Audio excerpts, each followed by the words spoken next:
Welcome to the Top Shelf Dusters podcast. I am Amanda, and I am watching the Rangers lose, which is glorious. And I am joined by Jesse. I have multiple things that I need to say right now, but the most important one is that right before this, Ethan told me he doesn't like bagels. So that's kind of a cardinal sin, in my opinion, but I digress. And we're going to talk about that after these intros. Ass. Oh, 10 years ago today, a young Cassidy married a young Laura. So I would like to say happy anniversary. Happy to my wife, anniversary. Woo, happy anniversary. And Ethan, I Ethan. can't believe you don't like bagels. Ethan, now's your time to defend yourself. First of all, Smashville, baby. Smashville. Did they Yeah. lose? I missed it. Yeah, they lost, Jesse. And I didn't say I don't like bagels. I don't get the whole thing about bagels. I'll eat There's a a hole in the bagel. middle. It's carbs. Of course I'll eat it. So you can't get bagels from the frozen section of your grocery store. You got to go to just New York, and that's it, and just eat bagels there. That's the only good place you can get bagels. Anywhere else in the country sucks. I feel like we've talked about the whole thing about New York pizza because there was a place in Tampa that I love to go to, Eddie and Sam's in Tampa, shout out. And No free ads. they legit shipped in New York water. That is the to secret make their ingredient. pizza. The secret ingredient. It's the Crazy. only way that your dough and bread is going to be good. Otherwise, it's garbage. Anywhere else in the country, it's garbage. Garbage. Garbage. Sorry, Cass. I didn't. Speaking about dough, someone got signed. Yeah, boys and girls. I'm very We upset know about who we're this. Talking about. There we go. We know. Guess who's back? It was Linus Olmark. Linus Olmark got signed. Screw off. So, Boston Bruins finally signed Jeremy Swayman to an 8-year deal worth $8.25 million. I was enjoying the soap opera that was that entire saga. I was very much enjoying that. I was enjoying it until I saw the first game with Jonas Corposalo, and I was like, Well, I was enjoying it even more so then at that point. yes.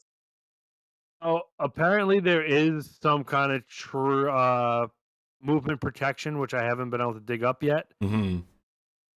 But yeah, he got what he wanted basically. He got his 8 years. He got his over $8 million. So he's a rich MFer now. So good for him. Good for the Bruins. I think 100% good for the Bruins. I don't see this being a bad contract. You know what I mean? So in a couple of years, you think that this is going to be, a lot more of a value than it is right now? Well, I'll flip this on you. How much do you think Shesterkin's going to get? A lot. I think he's going to get a lot. I think it's going to be over 11. But they're saying that they don't want to pay him any more than Artemi Panarin's making right now, which I think is 11.64, if I remember right. So I don't think he's going to get more. I don't think he's going to get that 12 that has been estimated by the media. So let's pretend it's 12. Okay. Even so, is Jeremy Swayman more than 3/4 of the goalie Igor Shesterkin is? I think so. I mean, so in that kind of retrospect, I think it's a good deal, especially in 6 years when the cap's 110 million, 100 million, whatever it's going to be. If it's only $8 million for your head goalie, I think that's a good deal. So I'm looking towards the future more than right now. Right now, it's a lot, like no doubt, but it's an 8-year term. So look at it in 3 years. You're still going to have Pasta. You're still going to have McAvoy. You're still going to have Elias Lindholm. You're still going to have Zadorov. You're still going to have a lot of these younger pieces still here. I don't think... Hopefully no Marchand. I mean, Marchand probably not at that point, but I don't think you're going to see the retool or the rebuild that you're seeing with the LA Kings, the Pittsburgh Penguins, the San Jose Sharks. I think you're going to see them stay relevant for a while, which is nice as a Bruins fan. You guys are in a lot trade away better of a position than I anticipated. Exactly. So they'll just trade all their first round picks for the next 10 years, thinking they're going to make the cup and not have any picks. So it's going to be great. All the first round picks they already don't have because of all the great. first. But so here's another thing, and I was talking. Go ahead. Well, I was just going to say, once we go through the rest of these contracts, you're going to see it was a lot of goalies. And to your initial point of, is it a good deal? It's going to be a good deal. It stings now, the amount, but by this time next year, it's going to look like nothing. Yeah. And this is the thing I brought up with my wife, and we were talking about it. She follows hockey enough to get it. Don Sweeney is the GM of the Four Nations tournament. So you cannot tell me he's putting 100% of his efforts on making this Bruins team the best he can if he has to worry about that too, which kind of pisses me off. I feel like if you're in this Four Nations tournament, if you're involved with the Olympics, you should not be involved with the NHL as a manager side, managerial side. I don't think they put that much weight on it. I disagree. I mean, just like the players don't put a lot of weight on it. No, the players put a shitload of weight on it. So I feel I don't think Don Sweeney is doing his job the way he should right now because he has Olympics and Four Nations face-offs to think about. He got this and rosters and stuff like that. He got this deal done though. I mean, can you really say that he doesn't have... Or did Cam Neely? I guess I don't know. I guess I don't know the answer to that question. You probably know better. What I will say though is the Olympics, that might be stressed. I wouldn't say more than NHL workings, but the Four Nations, what are you getting out of the Four Nations? Oh, you won this tournament that the NHL slopped together. No one cares that much about that. I don't know. It's the first best on best in, 12, 14 years? Well, until the Olympics, because now they're back in the Olympics. I think people care a lot about it. You know, you listen to interviews with Nathan McKinnon. He's saying how excited he is for it and stuff like that. So, just kind of a sidebar I thought about. Look at it this way. Who pays Sweeney? Bruins. That's what he cares about most. Does it? I think. There's no... Put yourself in his shoes. I will. He has a Stanley Cup. He doesn't have an Olympic gold. Yeah, but if he forsakes the Bruins for a Four Nations tournament or even the Olympics, they're not paying him. He's not going to forsake his paycheck. The triple gold is important to a lot of people, or the Olympic gold is, however you want to word it. If I'm not mistaken, he was with the team in 2011, so he has his Stanley Cup ring, even though he wasn't the head honcho. How difficult is it to put a roster together for these types of things, though? I mean, if you really think about it, they're going to go out there, they're going to get the top guys from each country.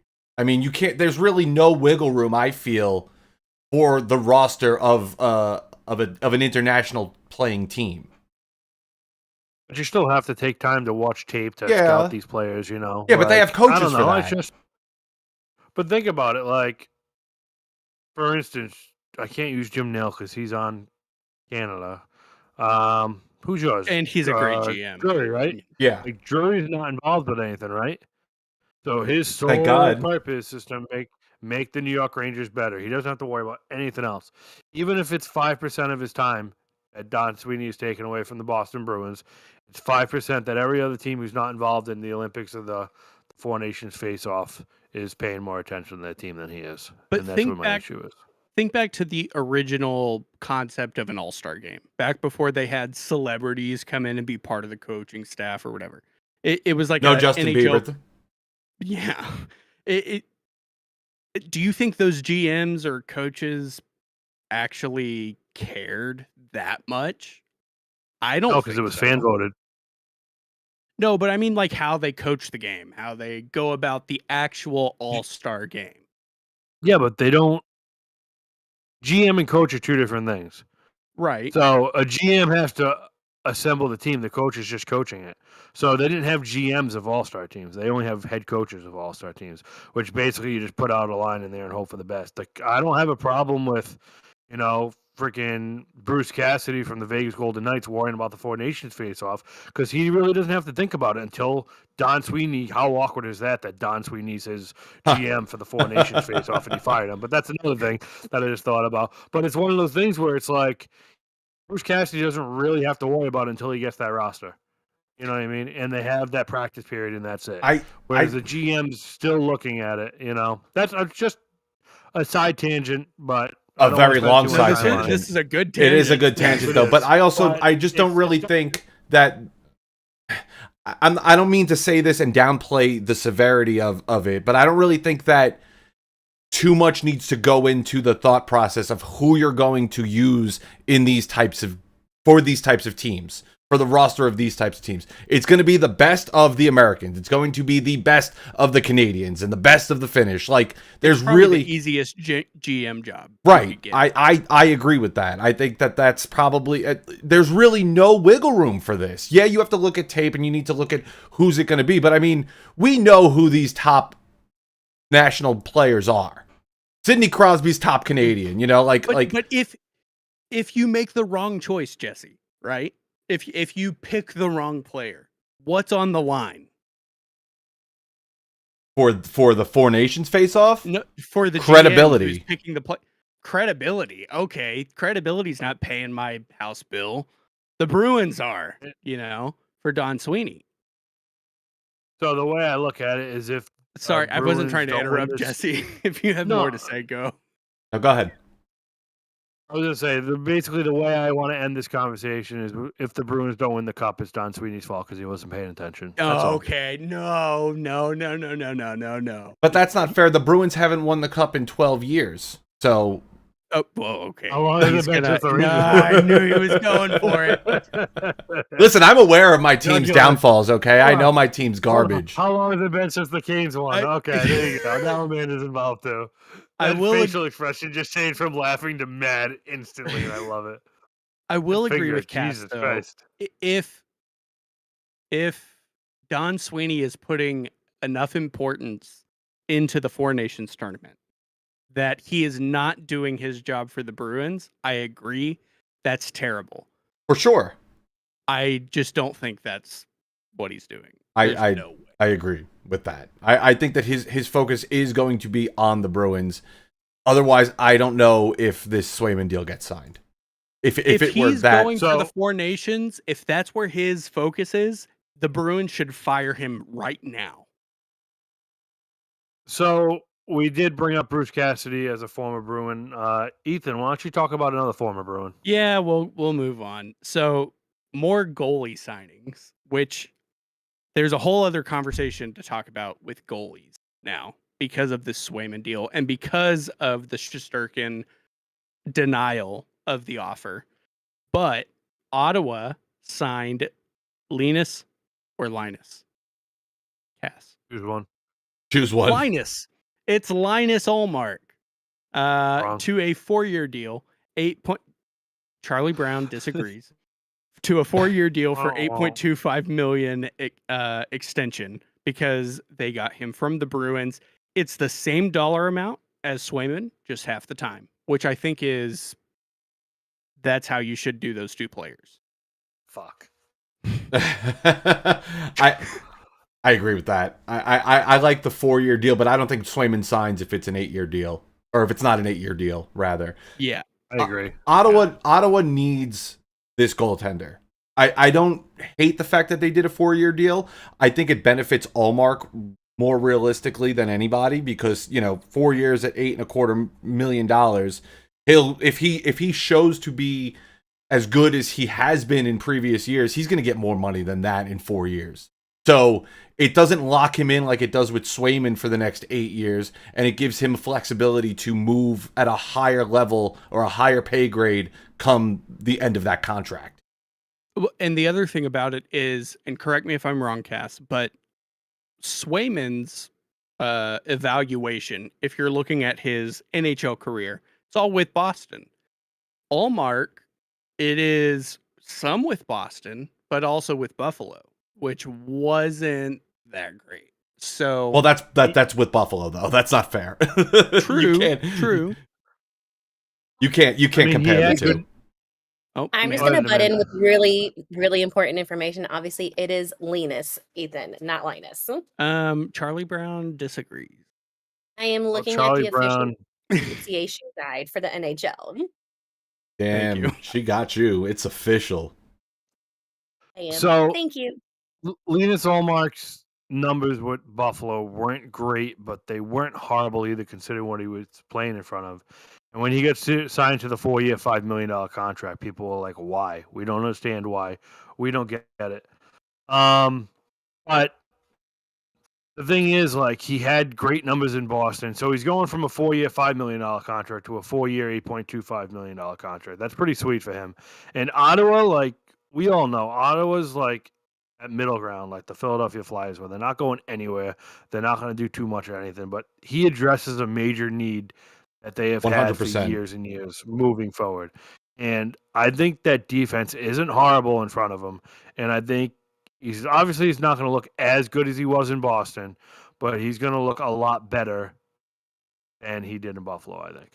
I think between Not the that two, difficult. but between the two one current, one ex Bruins goalies, Penis Olmark got the better deal. You say that right that time? Amanda's laughing hysterically. Jared, but I do Pinus, think not penis. Jared in our chat wants to know, where is that tavern behind Cass? It's on something. On the hill. Tavern on the hill. Comes with lobster. Shout out, free lobster. father-in-law. But Jared, the Jared's goalie in the house next signings, door. the goalie signings continue, Right? And I think based on the evaluations of the previous two, I think this is an overpayment. I'm going to say that as you go, Jesse. So the Seattle Kraken signed goaltender Joey Decord to a 5-year contract extension that will keep him with the team through the 2029-2030 season. $5 million average annual value. I think that if they weren't paying Grubauer what he's getting paid, which I think is a little bit over $5 million, this would be great. I like the way Joey has played. I think that he's been a really great goaltender. I just hate the duo between the two of them. They need to choose either Grubauer or Decord and stick with them. I think that the split isn't really benefiting either of those goaltenders. And the way that Grubauer has played since he's been with the team, he's not reliable. I mean, I was at the game, the home opener on Tuesday. The Kraken were up 2-0, and then come third period, it's 3-2, and the Kraken lose. This is the way that Grubauer has been. Blues. Against the Blues. friggin' Blues. Oof. This is the way that Grubauer has played, though. And I mean, like, I don't hate the guy. I've got the guy's jersey. But it's just he's inconsistent. He's unreliable. And, you know, come playoff time, if they were able to make it this year, maybe he shows up. But, you know, you got to worry about the regular season before you could even look into the playoff picture. So I'd rather have Decord over Grubauer personally, but I think they need to figure out what they want to do because I think that over $10 million tandem for those two isn't going to do it. It's worth noting real quick, since we talked Central Division last week, we did not underestimate the Blues. I just want to put that on record. I think we No one had him in the underestimated playoffs, so. Seattle. Boo. Which one of you said, oh, Jesse, you just said Grubauer wasn't playing like he used to since he's been with the team. I don't think he was that great. I think his defensemen in front of him in Colorado was a lot better, obviously. Yes. They don't, I mean, Seattle doesn't have the blue line that, you know, Colorado has, and there's no way to compare that. But now, I mean, Montour. They do have a better defensive core in front of him now, but still, I mean, unreliable in that regard too. I mean, to be up 2-0 and then lose 3-2 in the third period with the way that it happened, it's the same old Grubauer. Cass, you have anything to add about the Decord? I just feel like it's a less severe Swayman where he hasn't proved himself fully and he's kind of getting a number based on his potential. The year amount, I think, is high. I think it's perfect. Obviously, I think that's perfect. I would have been okay with 3.5. Miller, 5 years, $3.5 million. Yes, I think you go 3 years, $5 million. that's reasonable. Also, I don't have too much to add because obviously he's a West Coast guy and they play at freaking midnight, so screw that. Cass is asleep well before the Seattle Kraken are dropping the puck. Oh yeah, I'm not missing much anyway. Besides them blowing a 2-0 lead. Now a little more of a Night. little more of a short-term deal was made for the last goalie on our list. Minnesota signs Jesper Wallstedt. I was about to say Wallstedt. To a 2-year deal for $2.2 million per year extension. Mhm. And I think just like all of these, I think the number is too high for what you've seen. And it's setting up the goalie market to be a disaster come next year. I don't disagree with you, but I think that Minnesota's currently using a 3 goalie rotation. They've got Wallstedt, they've got Marc-Andre Fleury, and they've got oh god, what's his name? I forget his name. It starts with a G. Gustafsson. So Gustafsson. So they're relying on that 3 goalie trifecta type deal right now. This is going to allow them to wait out the end of Marc-Andre Fleury's contract, which ends this year. It's going to allow Gustafsson to move into maybe that starter position and allow Wallstedt to show what he can do when that contract kicks in next season. I don't hate it. I don't think it's an overpayment. I think the term is good. And Wallstedt can show what the ability that he has when he's being called upon in lieu of Gustafsson. It's a nice kind of bridge deal too. While the Wild wait for all this dead cap to come off. True, too. that too. Which happens at the end of this year. It's just, to me, it's weird because what? Are the Wild not going to let Marc-Andre Fleury play in this final year? Surely they do. Oh, what they do, yeah. Wallstedt is not going to get a ton of time. And so far on his record, he's got 3 games played with a 3.01 goals against average. What was he? Can you pull up what he was looking like in the minor leagues? I think he was an all-star. I could. I feel like. But Amanda could faster. The reason I'm thinking about this is like you're paying him ahead of time, it feels like. But I get that you also have to pay him now. In the 2023-24 season with the Iowa Wild, he played 45 games, 2.70 goals against average, .910 save percentage. I obviously that's the AHL, and the caliber of the AHL is significantly different from the NHL and what these guys can do. But I think that he has shown a little bit of what he can be in the AHL, and that's why I don't really hate this. That's weird. It's Amanda. a gamble. You sound like a man. From New York. I think they sound the same. Wow.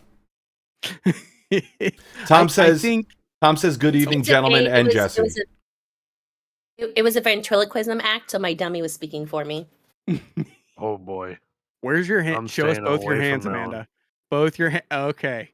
One's up, Jesse. I've got nothing polite to say. I think they're taking a big gamble. They haven't tried playing him enough because they've got this honorary goalie on their roster in Marc-Andre Fleury, which props to Minnesota for actually respecting talent. Unlike some teams. And now they're having to pay the price a little bit.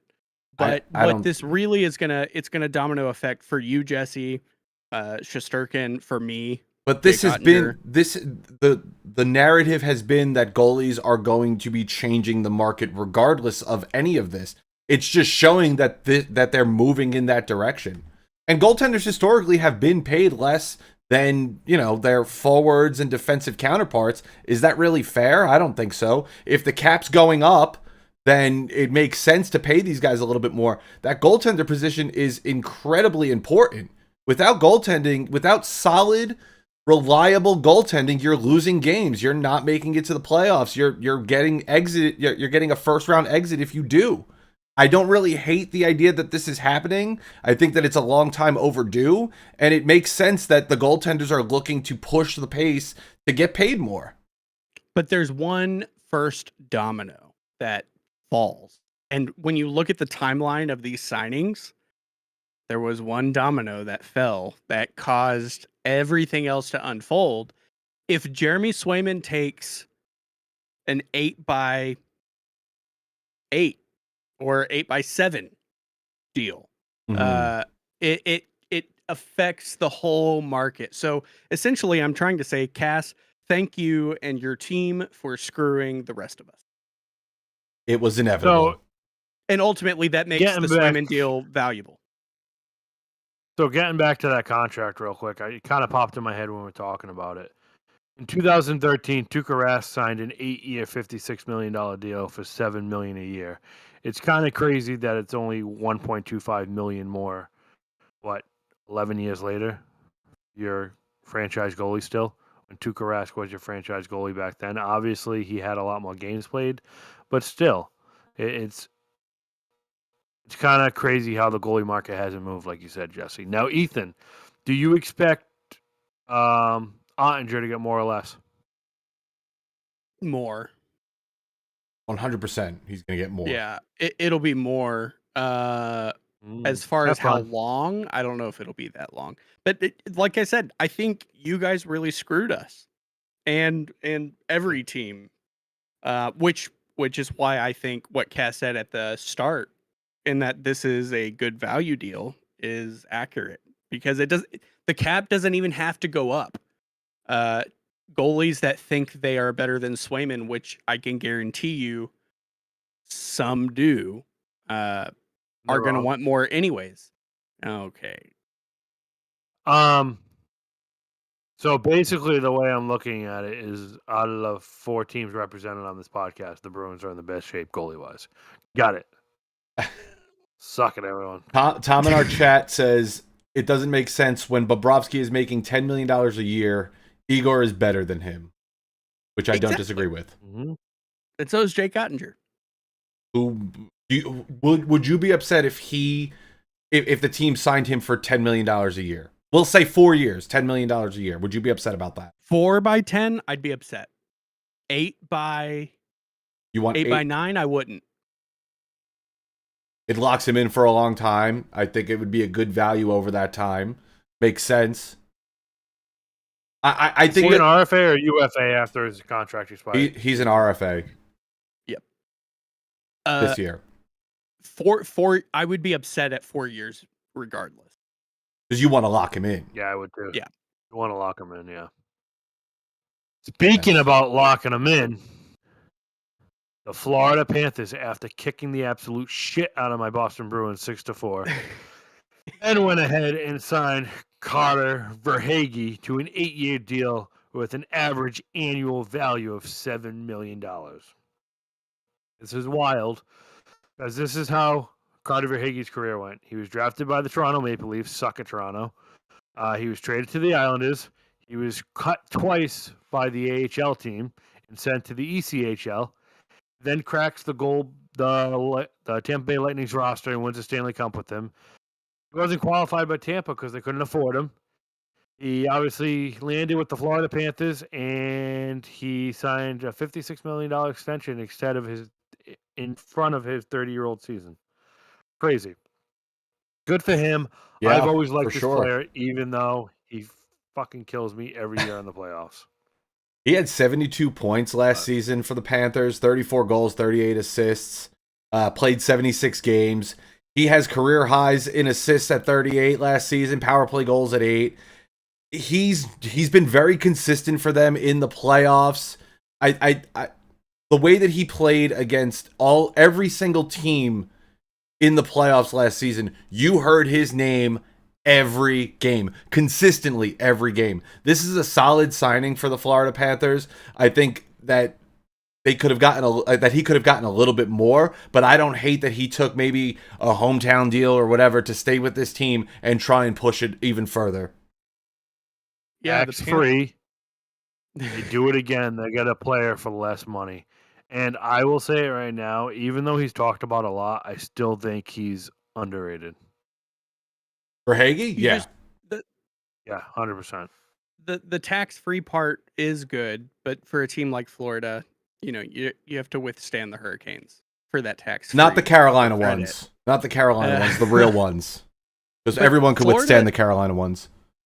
Florida Tropical seems storm like hurricanes. they're like locking in for a bit of a window, like a Stanley Cup window, because 9 of their 21 players are signed through 2026, 2027. So they're locking this team down as best they can. They're pushing the cap. They currently have 420,000 in cap space, but Well, um, correct me if I'm wrong. I think Ekblad and Bennett are up this year, right?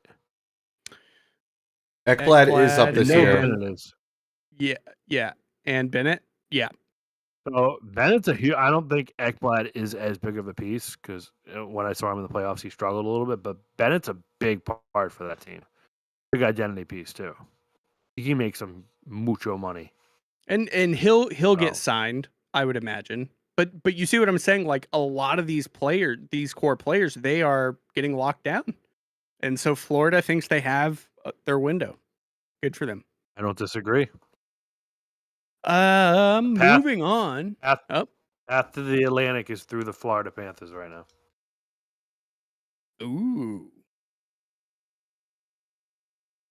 Not the No, Lightning I anymore. don't have time to think about it. Moving on to some miscellaneous news from the league. Utah, of course, they played their first regular season game at home. I don't know if you guys watched it. I did. On my TV. It was loud. It was very loud. Real loud. Yeah. They sold out, and they we talked about the concessions prices last week, and very cheap, but they bought a lot of beer. They sold 120,000. So much beer. They sold so much beer, and they were putting it in their shoes. They were drinking it out. Shoes are disgusting, people. Why would you do that? But did you see the videos of that? They had the celly cam, and they were drinking out of their shoes. What are you doing? Ugh, disgusting. So much for dry Utah. Dry Utah. Shoot the boot. Shoot the boot. But one thing I will say real quick, which also about Utah, keep it hockey real quick. They're playing great. They are. They're playing great. They're currently beating my New York Rangers by 4. They're gonna ride the hype. Okay. No, you're 100% right, and they're playing in ways that I wasn't expecting. I think that they've got a really good young team. They're a little inexperienced, but I think that I don't think they're going to make the playoffs, but I think they're going to give a lot of people in their division a run for their money. Oh, thanks. The other thing I will say about this, I have a team in that division too. Okay. No, they don't suck. The whole scheme of making concessions like a hot dog, nachos, water, things like that, super cheap, is brilliant. Because if you go to a game, any one of you listening or anyone here on the podcast, you go to the game thinking, if I'm going to buy a hot dog and a couple beers, I need to take $50, right? You get to the game, you're paying $3 for the hot dog. Oh my gosh, I have $47 left to buy beer. You get 2-3 beers in, all of a sudden, okay, I'll get another beer. It's brilliant marketing. $50 for me at Climate Pledge Arena will get me 2 beers and a tip for the bartender. $50 for me won't even get me parking. I don't park. I don't park anywhere near. I take the train in. I'm not dealing with that. But $80 to park. Anyway, yes, I do. Like make the snacks cheap and the beer keep it the same price. But I think it is shocking. Everyone was like, Utah's dry, and they sold 122K. They do have, from what I was told, they do have alcohol limits though. Which still, whatever. I'll find out what it is. Utah when I go to the game. Hockey Club kind of reminds me of the Philadelphia Flyers from last year, where they're going to be in it for a while, and then all of a sudden they're just going to kind of peter off once, end of February, early March hits. Well, A hopefully, scandal is going to come out. And no, someone on the team is No, let's not jinx that. No. Anyways, So if I could find it here in my notes, it's somewhere. The Seattle Kraken did end up naming a captain. This happened during the home opener, where they announced that Jordan Eberle is going to be the second captain of the team of franchise history. They told him that he was going to wear the C earlier, a little bit before the home opener happened, and they were like, "Yo, you got to keep it hush hush because we don't want anybody knowing until it happens." So he had to keep that a secret for 48 hours. His teammates kept that a secret for 48 hours. And then it was announced in the pregame ceremonies. He came out with the C on. It was a really awesome thing to see. I'm grateful for him. I'm grateful that he is the captain. Good on him. He deserved it. Absolutely. And then they blew the 2-0 lead and lost. So really pumps up the team. Should have brought back Giordano.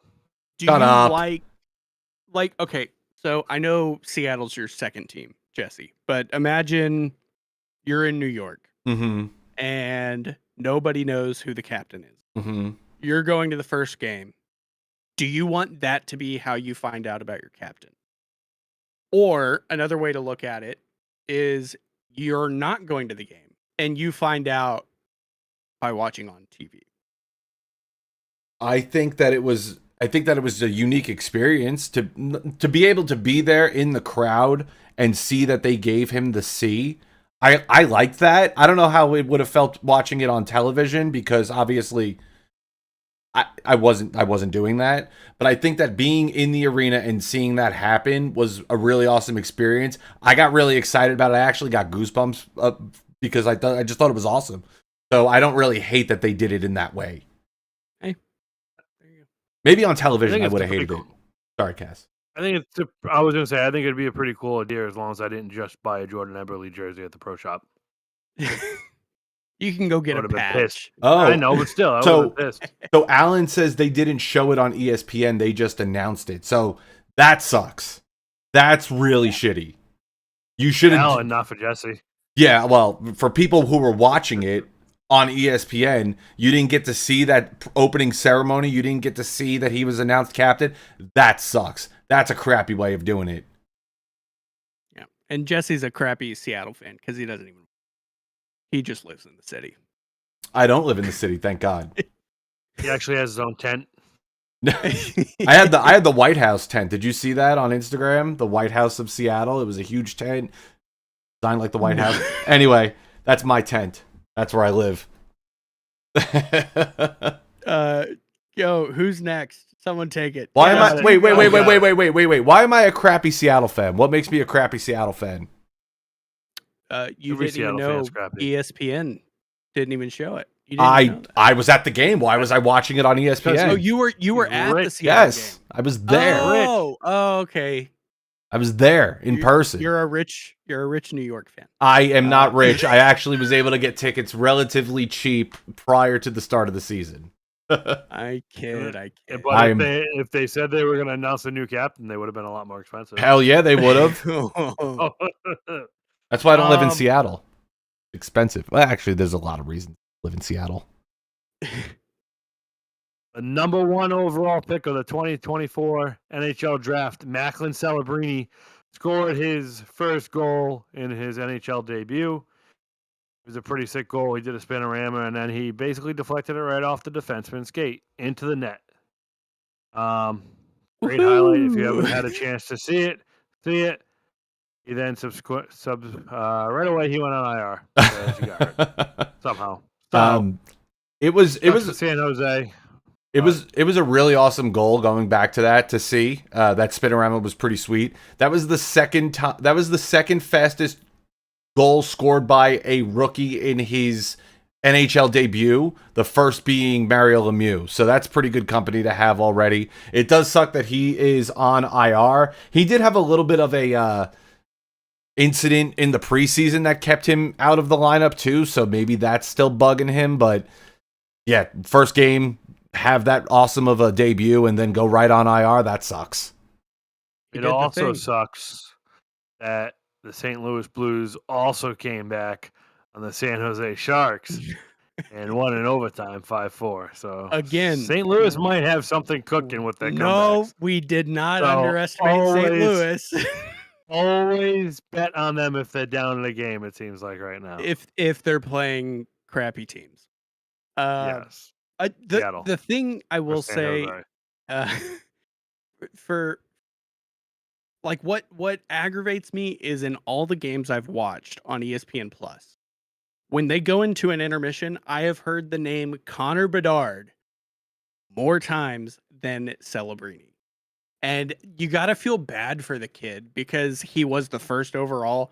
Everyone was talking about him going into the draft, but it's like you're a year removed from Connor Bedard and he's still the kid. He's still the guy that everyone's talking. Like he's, the next Gretzky. That's what everyone's expecting. And I mean, when you follow up as number 1 overall to a guy who's allegedly supposed to be a generational talent, I mean, you're going to have to deal with those types of things. Well, let's just hope Bedard is really good when he's 26, 27, because that's how long it's going to take to put a good team around him. What's next? San Jose's very far off. Yeah. Speaking about injuries. Yeah, more injuries. Toronto, we talked about their goalie conundrum. They don't really have a great goalie tandem, but maybe Wall is the guy. Maybe he's going to show up. Well, he's not because they've put him on IR. So I don't know what the reason was. I don't think they announced it.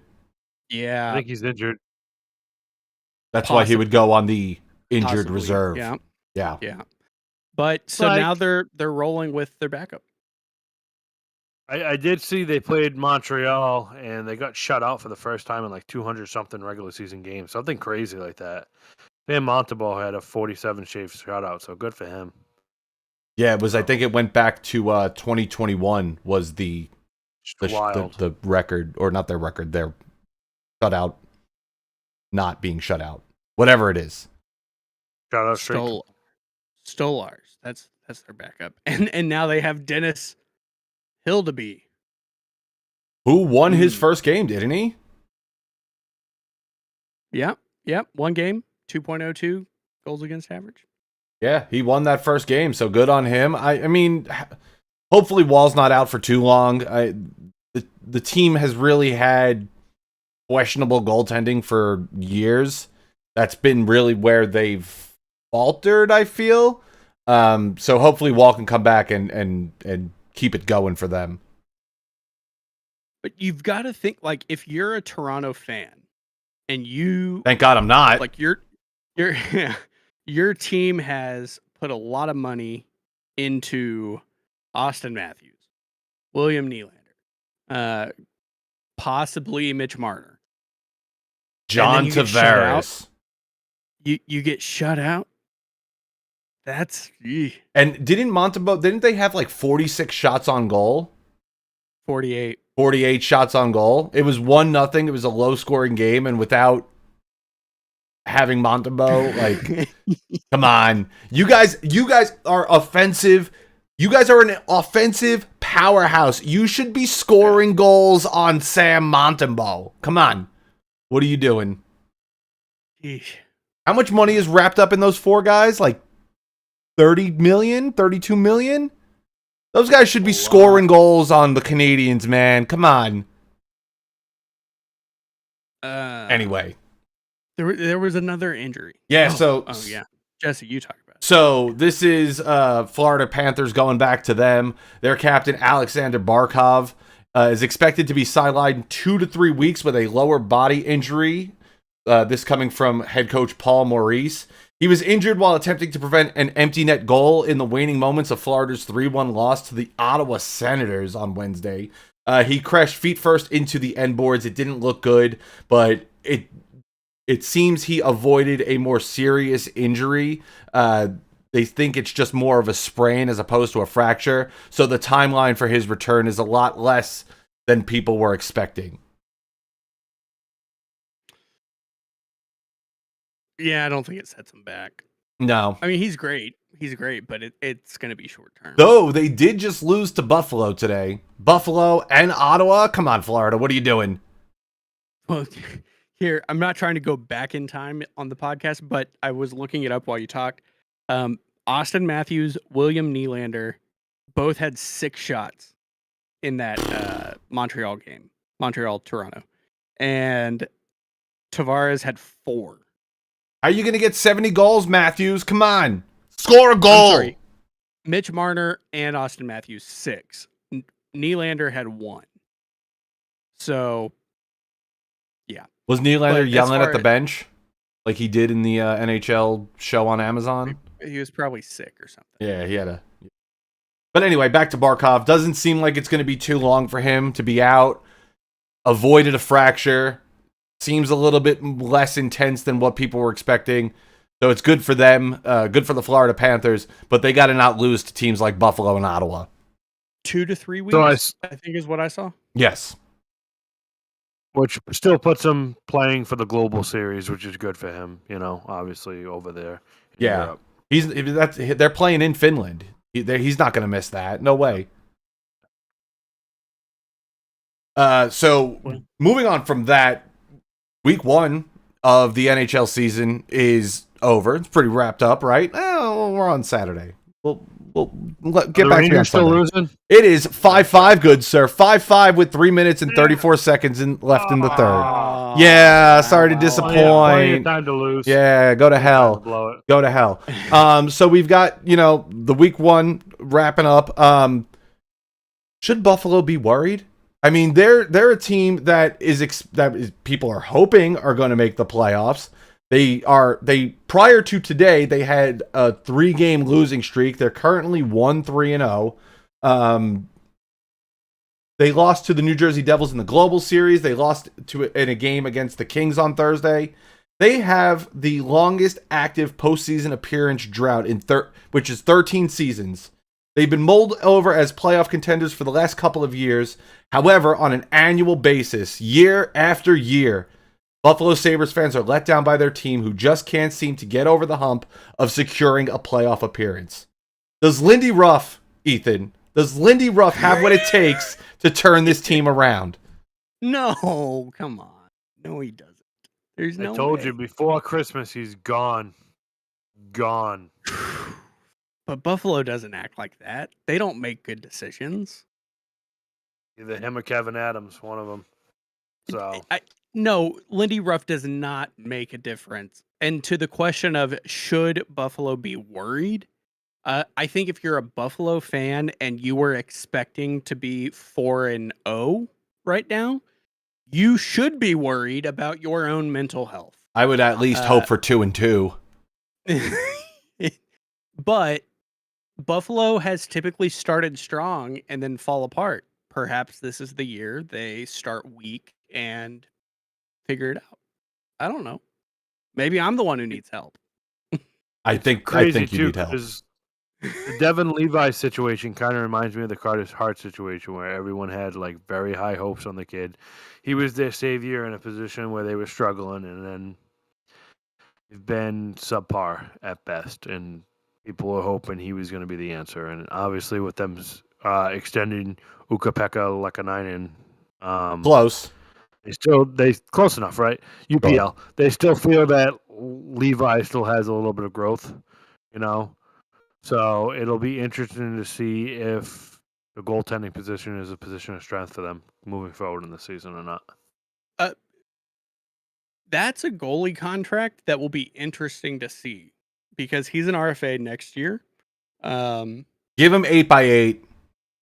Let him prove it. That's a guy that it's like, okay, he's not going to be one of these high paid guys. He shouldn't get what Decord got. It'll be a Wallstead contract. You think? Yeah. $4.4 million for him for 2 years. 2 times 2.2. Oh, sorry, I'm stupid. Okay, yeah, that makes more sense. The Wallstead. That makes more sense. Like the question for the Sabres is what are you doing? It's such a what are you doing? You like the Sabres, the roster from a few years ago has floated around recently, and they had all these when they had Ullmark, they had Skinner, they had all these great players, and still sucked. So okay, maybe you look at coaching. Sounds like the Canes. You right as Amanda walks away. I tried to catch her before she left. Then you bring in Lindy Ruff, who was great in the 90s. Cool. Hasn't been great for the teams he's coached this century. And what are you doing? What do you do? They've got, I think they have a very solid roster right now. I like Tage Thompson. I like Alex Tuck on that team. I'm a big fan of Rasmus Dahlin and Owen Power. They absolutely have the talent.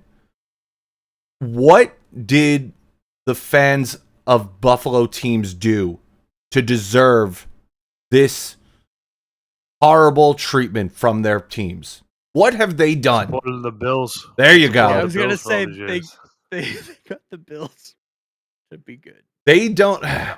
Do you think that if the team doesn't make the playoffs this season, that fans are going to write them off? Do you think that people are going to just start being like, screw this, I can't do this anymore? This is the year they come to their senses? Dude, I don't know. I would have gave up a long time ago. Bills lost 4 years in a row in the Super Bowl, and they still support them with a undying faith. I don't think they're going anywhere. They support them with an undying faith by going and shoveling out their stadium in blizzards with no shirt on. You saw how much they hated Jack Eichel after the whole Jack Eichel thing happened, and they sucked back then. So if they screwed felt him strongly about that, they're gonna. Oh, of course they did. But he's got the last laugh with the ring on his finger. So, that's the one thing about that. That's the one thing about that storyline I love the most is that he was able to get out and then win a Stanley Cup, like a spit in the face to the organization. Mm-hmm. Yeah, props to the fans. I mean, you guys are diehards. If you're still a Sabres fan, you're diehard. I think the problem needs to start further up at the top. They're sitting on $6.4 million in cap space. Why do you have that much right now? You're a team that needs to make a. No, I'm saying, why do you have as much as that? Why didn't you do more when there were players available? Why didn't you make a big push? Who is there? Telling me James Van Riemsdyk wouldn't have been a perfect fit there, like for a mill for that that's contract. A veteran you would have loved to bring in to kind of get your team going. A young team that needs some veteran leadership, like JVR would have been a perfect fit there. I guess perhaps the players don't want to play there, which I get. Man, what a wreck. Good luck, Buffalo. What an absolute wreck, indeed. So, speaking of we got wrecks. a couple. I know we got a couple jersey snobs here, and we're going to start off by saying that because Jesse's a snob and Ethan's a snob when it comes to jerseys. Alan's in the chat. I'm sure he's a snob as well. Alan's a snob. So Jesse was nice enough to send me a link to a jersey this week for $140. Did you buy it? I don't have to spend no, I don't have that kind of money, or else I would not have a Chromebook at this point. But he says from a nice cabin in Maine. The in-laws have the money. I married in. No. So did you guys notice a difference? If you didn't know it was Fanatics, would you be bitching about this right now? Be serious with yourself. I didn't think the product was that bad on the ice. I didn't really notice the difference. Wait, before you answer, Jesse, let's designate two different opinions here. There's watching the players wear them on the ice versus consumer. What you see in the store, what you're buying. Yes, right? I said watching the product on the ice. Watching That's the what product I on the ice. specified. Okay. So Specify because you already got your two opinions in your head, and you're gonna argue with yourself for 5 minutes. So this is really just Give me the Jesse, 5 but I minutes. wanted to include I'll you. argue. I'll argue. so I really didn't notice a difference. The only difference that I really notice on these jerseys, and I'm looking at them right now watching this Ranger game, is that horrid Fanatics logo that's on the back. But aside from that, they do kind of look pretty good. I don't really have anything to say about them. There hasn't really been much of what I've seen about quality complaints. You know, I think if the players were very upset about them, or if the players thought that they were subpar, we would know about that, similar to how it was done in the MLB. I don't really hate the jerseys that I'm seeing on the ice, but I need to see one in person before I can make any sort of valid opinion on it. I haven't done that yet. Okay, Ethan, go nerd out. When it comes to the MLB, and I'm not talking negative about any specific people, but when you watch MLB players in their interviews, they are very eccentric. That is the culture of Latin America, which is where most of the baseball players come from. Very eccentric, very loud, very opinionated. Hockey players who come from places like Finland, Sweden, Canada, they're very reserved. They don't share much of their opinions. So I don't think the players would speak out if they didn't like it. From the stance of a fan watching it, you don't see a difference. Uh, Even like the dimples, that's one of the biggest things I miss from the Adidas jerseys, but you can't see that when you're watching. And thankfully, the jerseys, the gear, the whole kit for hockey, even if things were see through like the MLB, which they have made it a demand to change that for the MLB. They should. Yeah. They should. That's not something that's going to apply here. So watching it on the ice, yeah, it's okay. It doesn't look any different. So But you sent an image in the Discord earlier. for consumer, So I'm gonna switch over to that real quick.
So, in all fairness, what this is telling me is the workers at American Airlines Center aren't true hockey fans, and they don't know not to put these on the shelves. You're an employee. You get a box of No, jerseys. You got to hang them up. no. They're gonna try. No Some excuse. idiot's gonna go buy a jersey. Jeez. That's your brethren you're talking about right there, okay? Yeah, Crazy. you know who else is his alright. brethren? Yourself. You know who else is his brethren? The dude with the mullet that got punched in the face. That's true. No, that is not my brother. Brethren. Hawk girls from down south, right? He's from Tennessee. Oh, down Yeah, south. closer close to enough. Amanda. That's pretty much Amanda's territory. Or both of you who sported a Nashville jersey last week. And I will continue to sport a Nashville jersey. Go Preds. Yeah, absolutely. real Utah quick, won. Let's I'm telling you, Damn they're it, I gonna was be watching. better. I was gonna be like, Jesse, what's the score, sucker? Overtime win. Whatever. Anyway, Ethan, Are they in New York? they are in New York. Yeah. Um, Utah's undefeated in this young yeah. season. I was Disgusting. just gonna talk biggest shocks, but I mean we've kind of covered a lot of things. I don't think that there was anything too shocking. One thing I will say for all the trash I've talked about Trashville, they are a scary team. If Saros is in that net, I don't think the Stars win. So that was a shock, but it was like an expected shock, but seeing it play out was pretty crazy. Saros was in net for them tonight against the Red Wings, and they lost 3-0. But the Preds did have 41 shots on goal to Red Wings 22, so they are an offensive powerhouse. they got goal lead. Speaking of an offensive powerhouse, the other big shock I would say is Tampa. There's been a lot of goals just scored overall. Amanda, you're supposed to retaliate to that. Amanda's busy. Game get canceled, right? No, thank you. I am going to pretend that game never happened. I wish my fantasy. I won't. Let me get do the that. box score. Hold on.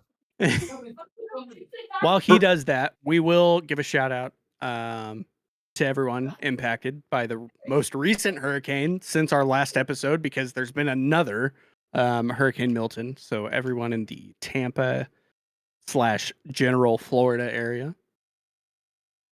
Didn't look good, so hopefully they're able to get the help that they need down there in that area, because what they're saying is that they expected the storm surge to be worse, and thankfully that it wasn't as bad as they expected. But still, man, why are you living in Florida when that happens on an annual basis? It's crazy. I have a couple friends who said they got swimming pools in their bed. Yeah, pretty crazy. At least Nikita Kucherov made all the pain go away, Amanda. Huh? A natural head in the third period. Gotta love it. Feel to suck.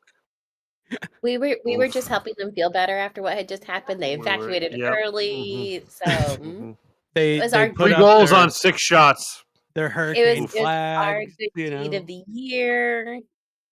Oh, they're not used to seeing Lenovo on the outside of the building.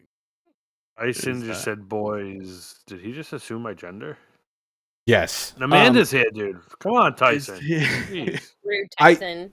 I think for me, my biggest shock right now is the way Utah's been playing. I mean, it's very impressive to see. They're scoring a lot of goals, and they're keeping up with the big boys of the league, except for not the Islanders. But, they just beat the Rangers in overtime. Rangers got a point. Clayton Keller scored that overtime goal. He's going to be a beast. I'm scared of them. I'm scared of what they can be in the next year or two. Yeah. I think it's this year. I think they make the playoffs. Dude, if they make the playoffs and Buffalo doesn't, that's going to be hilarious. Absolutely hilarious. But you've got to think, like, if you're Alex Murillo, which this is the last time I hope I ever say that guy's name. Screw you. You had a good team. You had a good team. He prohibited... Made good moves. He prohibited their GM, was it Bill Armstrong, from doing the things that he needed to do to make that team a good and a competitive team. It seemed like he wanted them to just buy all these dead contracts and get draft picks, and the way that the moves that they made in the offseason, acquiring Sergachev was huge. I like the Clayton Keller signing. I think this team's going to be good, man. If not this year, next year for sure. Cass, any big shocks? No. Cool. Not really. I mean, the Penguins still suck, so that's great. Tyson, 1 and 2, way to go. -5 goal differential. You can sign off now. It's okay. I don't need you crying. Tyson does say Cooley's no scrub, and I agree. Yeah. So it's really great to see that, if I'm reading this correctly, yeah, besides the Oilers, the Penguins have the worst goal differential in the league. So, okay, Tyson. They're just old. Nice for you to join us. Let them die in peace. I'd prefer not to. Okay. But if I need to, we can discuss it offline and off camera, Tyson. Thank you very much for the offer, though. I'll record it. There might have to be some kind of bet in there, Tyson, before we go that far. Other than that, I mean, there's not really much we could talk about. It's early in the season. We'll probably do some recaps towards the end of the month of where things are. But we should do power rankings. We haven't done that. Yep. Yeah, some power rankings. But let's talk past 25 years. So the Athletic came out with a list of the top 25 players in the last 25 years, which I thought was pretty cool. How do I want to break this down? Let's go 25 to 20. Number 25, Roberto Luongo. 24, Austin Matthews. 23, Anze Kopitar. 22, Nathan McKinnon. 21, Chris Pronger. That's a weird one. Yeah. It's a weird one. But he was pretty influential for some younger players, from what I understand. The hard thing to decipher for this list is how it's like, what are you looking at? They're like overall career, I think. But is it like their team success as far as cups? Is it their contribution to any cups? Is it their individual stats? How do they decide who goes in the Hockey Hall of Fame? It's just like a general overview. You know what I mean? So, number 20 was Andrei Vasilevsky. Number 19, Zdeno Chara. 18, Hendrik Lundqvist. Steven Stamkos was 17. Kucherov was 16. Pavel Datsyuk was 15. Patrice Bergeron, 14. Victor Hedman, 13. St. Louis, 12. Roma Ginla, 11. Yeah, see, how do we feel about that? Ginla, what is Ginla doing above Austin Matthews even? But Austin Matthews it's the last 25 years. Over that 25-year span, I think it's, it just gets difficult. So for me, I like Jerome Ginla. I think he was a great player, but to have him at 11th and to have Anze Kopitar at 23rd, I think that's a little bizarre, personally. Because then it's like the top 10 are going to be the longest tenured players of the last 25 years. But does that make you better? Trying to look up. Tyson says he agrees with me. Thank you, Tyson. Appreciate that. Is it Tyson? Why don't you just blow him? 10th was Duncan Keith. Tyson's going to be busy after this episode. I know. 9th was Erik Karlsson. Oh my God! Even Erik Karlsson in the top 10. That's crazy. No. 8 was Joe Thornton. 7, Evgeny Malkin. Oh boy, here goes Tyson. 6th was Martin Brodeur. 5th was Patrick Kane. 4th was Connor McDavid. 3rd was Nicholas Lidstrom. 2nd was Alex Ovechkin. And number 1, Tyson. You want to take a guess? You got 5 seconds. That's correct. That's right. It was David Pastrnak. Just kidding. It's Sidney Crosby. I thought you were going to say Bergeron. The top 5 I could agree with. I would probably put Brodeur over Patrick Kane. Brodeur was at 6th. Patrick Kane was at 5th. I would put Brodeur as in top 5. I hate the Devils. I absolutely hate the Devils. But growing up and watching, I think you're crazy. I think you're crazy. Growing up and watching the way Brodeur played was insane. Where is Dominik Hasek in this discussion too? That's kind of nuts to me. Tyson says no Jonathan Yager. Taves? Where's Jonathan Taves? Taves? I hate these lists, dude. Scott Niedermayer, Drew Doughty, Leon Draisaitl, and Timmy Thomas were all honorable mentions. Tyson says no Carey Price, no Yager. This list is a bunch of A lot fooey. of Yager's like prime years were before the last 25 years. Yeah, I would agree with that. But okay, going back to the easy one of Austin Matthews and Jarome Iginla. Okay, Jarome Iginla in 1,554 games, which that's great. Jumbled. That is great. 625 goals. All right, 1,300 points. Austin Matthews in about a third of the time, 564 games, he's got 368 goals and 649 points. So in if you triple his time or triple his games played, you're looking at what? 1,800 over 1,800 points? It doesn't matter. You're still talking about the last 25 years, not what could have been. Like in the last 25 years, Jarome Iginla was a force. I think he's too high. Jarome Iginla was a force those years. He was trade bait for a bunch of years. But See, what did Tyson, he do? I don't hate that. Bill Kessel should be on this list, I think. Oh, I think that's a very good point. maybe he could be in the I think Nathans honorable Hall of Fame. mention, you know what I mean?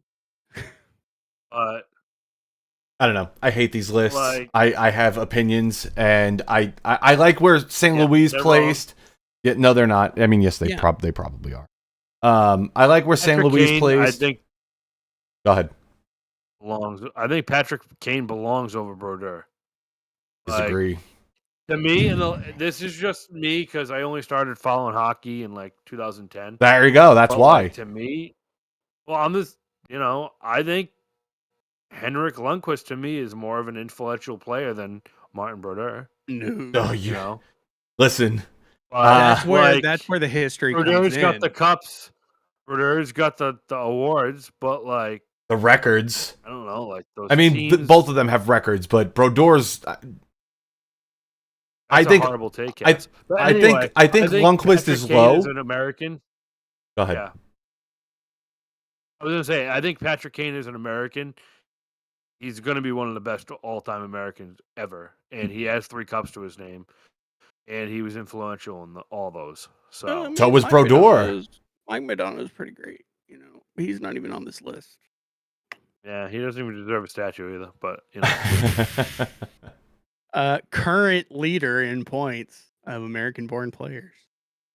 not for long. But okay. Here's my one thing, Cass. Austin Matthews is that low, right? Because he's newer to the game. Why is Connor McDavid at 4? I have a problem with Connor McDavid that high. He should be 23. like, it's just one of those things that's so fucking hard. If Yeah. you're That's why I hate these lists. But Jesse made you put him in. It's fucking dumb. love Jesse these did lists. make us put Get these out lists. of here. That is fake news. That is hashtag fake news. I hate these lists.